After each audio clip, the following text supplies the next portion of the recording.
And we're back. Breaking. House Republicans on assassination list identified. Look who they are. Breaking. 6 House GOP members who were on Virginia shooters list have been identified.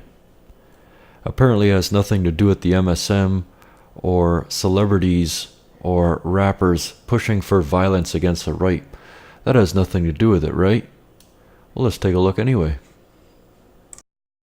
Yes, I am outraged. Yes, I have thought an awful lot about blowing up the White House. But I know that this won't change anything.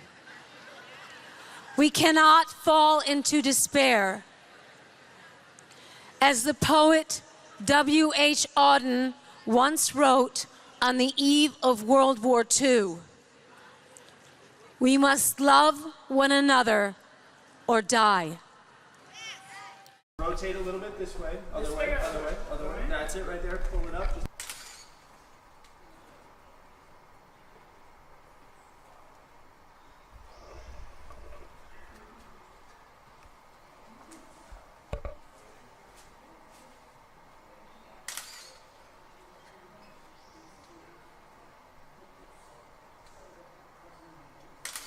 Very good.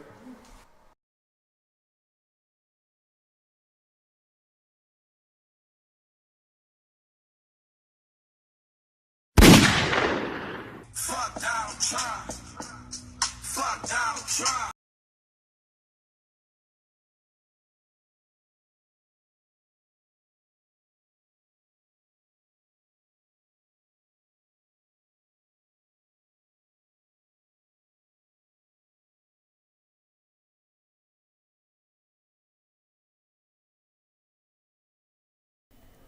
So, as we've seen from that, I would hold not only the MSM completely responsible for the attack on the congressman, but I would hold them completely responsible for starting the second Civil War.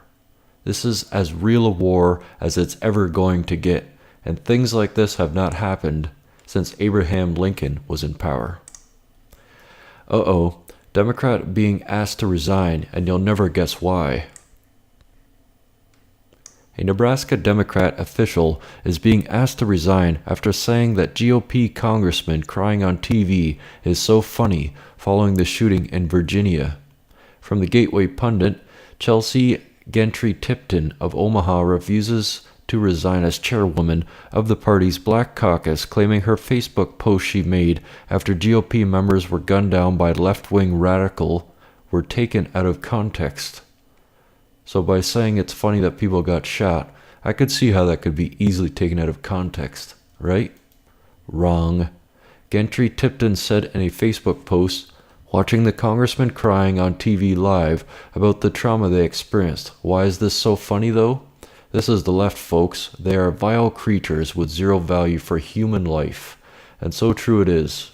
How quickly they are to cannibalize each other after they destroy us is appalling. Demons in human skin.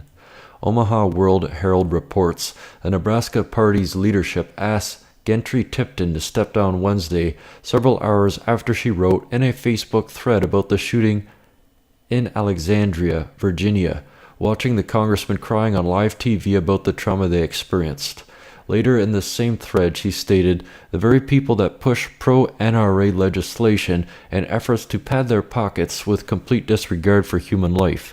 Yeah, having a hard time feeling bad for them.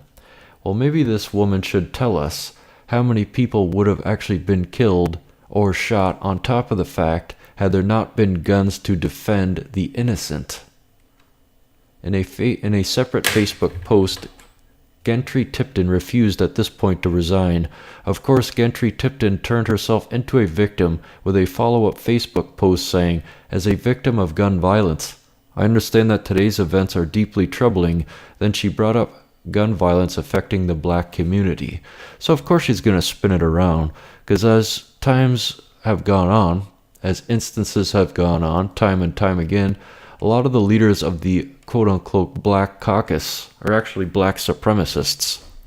They will use any violence against whites to actually make themselves the victim, or make them the victim for anything at all.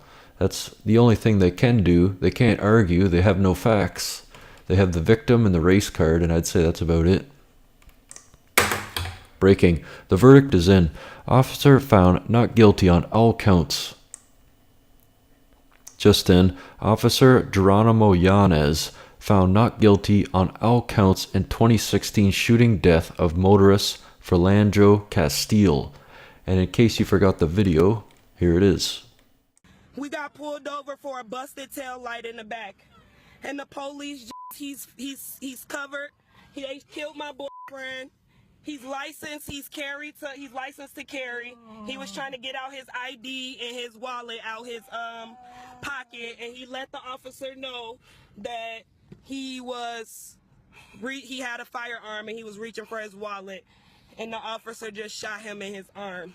As the 32-year-old Castile lay dying from multiple gunshot wounds, the officer who shot him keeps his weapon pointed through the car window. Reynolds' 4-year-old daughter watched it all from the back seat.